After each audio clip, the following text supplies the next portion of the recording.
I have a shape selected here in PowerPoint and I want to apply some gradient shade. So I'll go up to Shape Fill and I'll go down to Gradient. And I can choose from any of these gradients, but I want to customize this. So I'll go to More Gradients and the Format Shape pane appears. I'll select Gradient Fill and now I can select from a variety of options.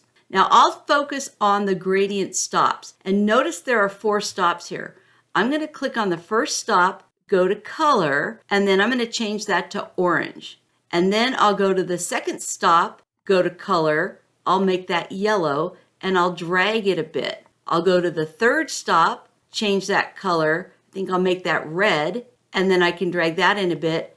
And the last stop, I'll click and I'll make that black. I can remove any of these stops by selecting the stop and clicking the Delete option. And that's how easy it is to create custom gradients.